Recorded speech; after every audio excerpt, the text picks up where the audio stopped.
The legacy of the Apache Native American tribe echoes through time, inspiring resilience, adaptability, and a deep connection to nature.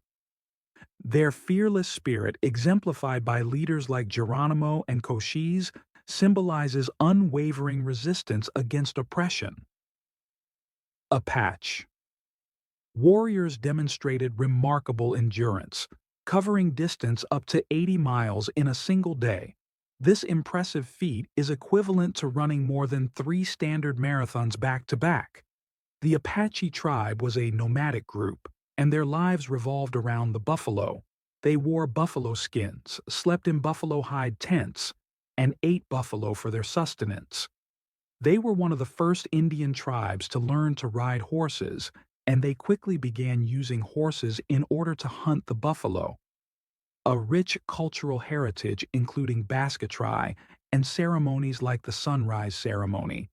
Apache traditions, from storytelling to craftsmanship, continue to influence art, music, and literature, preserving their cultural identity.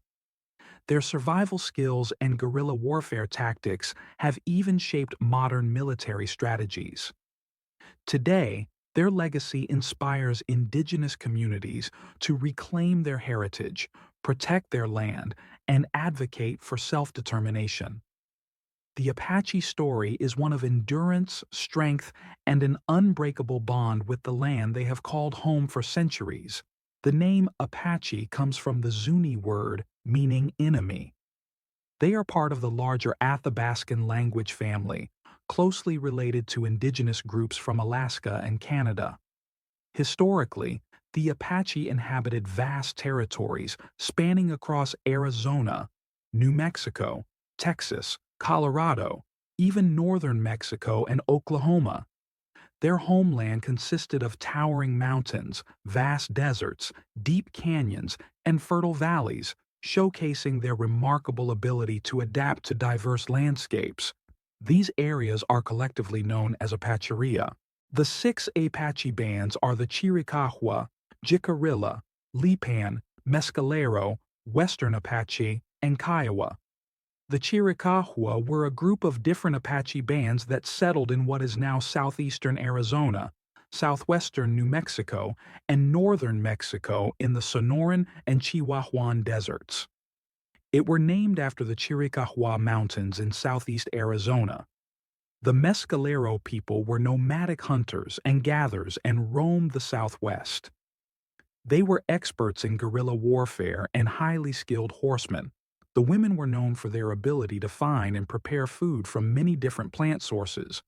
The people were given the name Mescalero because they gathered and ate the mescal plant. It was the staple of their diets and could sustain them in good times and bad. Jicarilla, North American Indian tribe living in the southwestern United States, one of several loosely organized autonomous bands of the Eastern Apache. Their traditional lands included parts of present-day Colorado, Oklahoma, and New Mexico. The Lipan Apache were once a powerful and numerous American Indian tribe of the southern Great Plains. During the 19th century, they constantly engaged in warfare, and their numbers dwindled. Their descendants presently live among the Mescalero Apache in New Mexico, and the Tonkawa, and the Plains Apache in Oklahoma. The Plains Apache, Kiowa, are a Native American group traditionally located in the Great Plains region of the United States.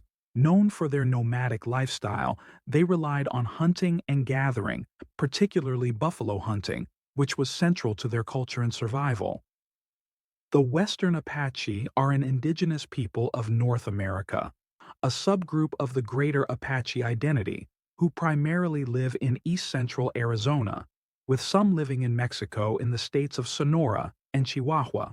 The Spanish first discovered Apache tribes in 1540 as a result of the Coronado expedition. However, Apache did not have to deal with settlers on their land until 1740. Juan de Oñate entered the Pueblo country in what is now New Mexico.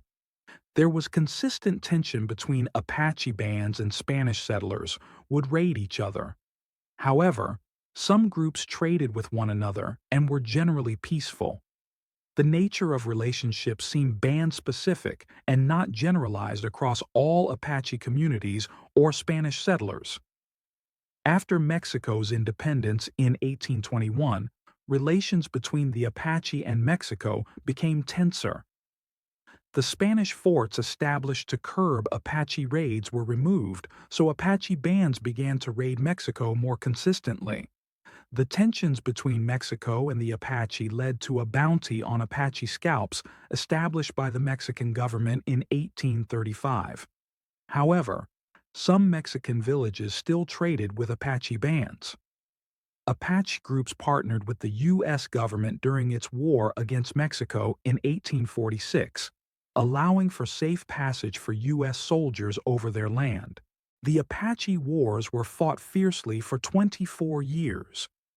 Fueled by gold miners settling in the Santa Rita Mountains, rising conflicts between the U.S. government and Apache bands, and continued tension between Apache and Mexico and Spain, the wars were fraught with loss and trauma.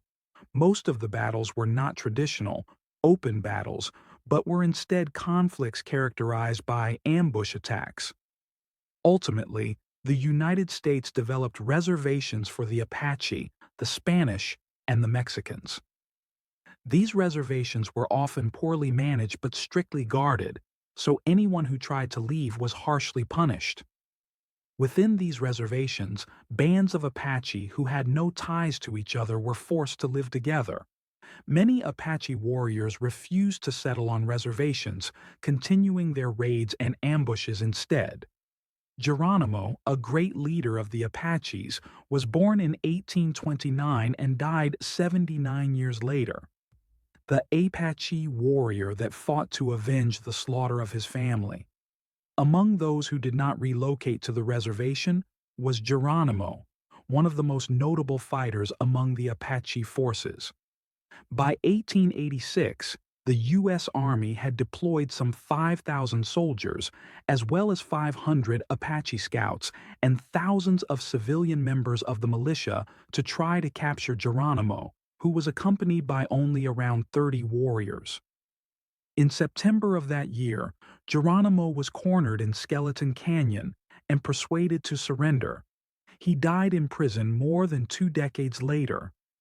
Lozin was born during the 1840s, perhaps around the middle or towards the end of that decade.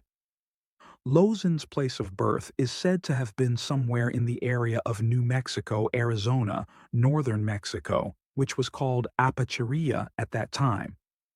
Her brother was the famous Apache war chief Victorio. By the age of 20, Lozin was apparently an expert at stealing horses, which probably accounts for the title she used in public. In addition, Lozin was skillful at riding, shooting, and planning strategies. She fought alongside her brother and often sat beside him at council ceremonies, as well as participating in warrior ceremonies. In 1880, Victorio was killed in a battle. Lozin and a small band of warriors wanted revenge and began raids across New Mexico and Arizona. Eventually, Lozin and her warriors joined forces with Geronimo, another prominent war chief of the Apache. When Geronimo surrendered to the Americans in 1886, his followers, including Lozin, were first sent to Florida and then to Alabama. Cochise, 1805–1874, a warrior who played chess while everyone else played checkers. He kept the U.S. Army on their toes for years before making peace. Mangas Coloradas, 1793–1863, the muscle behind the Apache resistance.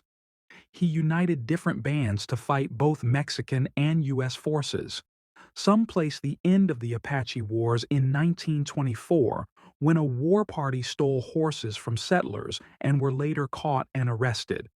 Others argue that the hostilities continued until the Castle War of Yucatan in 1933. The Chiricahua Apache were taken from the West as prisoners of war for 27 years. After this period, they were given a choice to either take allotments of land in Oklahoma or live on the Mescalero Reservation in New Mexico. Around two-thirds of the group chose to live on the reservation. Other notable treaties between the United States and the Apache include the Treaties of the Medicine Lodge, 1867, which forced the Apache, Comanche, Kiowa, Cheyenne, and Arapaho tribes to begin farming in an effort to assimilate them and quell the white fear and perception that Native people were warlike and uncivilized. Apache culture and traditions encompassing matrilineal family structures means that the family tree is traced through the mother of each family. Nomadic lifestyles and warrior traditions are characterized by close family bonds, a strong sense of community, and spiritual practices centered around deities like the sunrise ceremonial. Mothers and daughters completed much of their work together. The families that lived together often traveled together since for much of history, the Apache were nomadic and moved when the seasons changed. Becoming a warrior was a sacred calling and role in Apache communities, and both men and women could have this honor. Training to become a warrior began when they were young, and many toys Apache children played with were pretend weapons. Becoming a warrior was intense, with some trials including running for 2 days straight without food or sleep, learning to lie entirely still to disappear into their surroundings, and diving into frozen rivers. Apache tribes almost always functioned without a centralized tribal organization. Instead, they followed a band, which was a small group within a more prominent tribe. The band served as the primary political and raiding unit, and the head of the band was recognized as an informal chief. The Apache lived in huts called wickiups, which were made from grass, hides, and other materials. Apache women would harvest agave when it was in season. Strips of agave were dried and carried with the Apache for food. Apache also hunted buffalo and eventually farmed, though farming proved difficult for them to adapt to, and was mainly a push for assimilation from the U.S. government. Apache religion was based on the belief in supernatural things and the power of nature. Each group of Apache had its own interpretation of the supernatural and spiritual things. The Mescalero Apache, for example, believed that the white-painted woman gave them the virtues of pleasant life and longevity. In Mescalero's beliefs, the white-painted woman raised a son to help protect her people, the Apache, from the evil monsters and to make the earth inhabitable. Apache religious practices involved a belief in supernatural power that could be acquired through dreams, visions, and dance ceremonies. The girl's puberty rite, Cochise, was an important ceremony marking the transition to womanhood and the acquisition of spiritual power. The ceremonies last multiple days and can require months and sometimes years of preparation. Apache shamans use their spiritual power to heal the sick, predict the future, and ensure successful hunts and raids. Today, Apache groups can be found in Oklahoma, Arizona, and New Mexico. There are 13 different Apache tribes represented in the United States today. Modern Apache is still advocating for the true history of their tribe and story to be told. Some famous Apache Nation members include Samantha Crane, a singer-songwriter from Shawnee, Oklahoma, and Margot Tamez, an Apache author who grew up in the unceded Lipan Apache territory in South Texas. If you enjoyed this video, don't forget to like, comment, and subscribe for more history content. Let us know in the comments which part of Apache history you found most interesting. See you in the next one.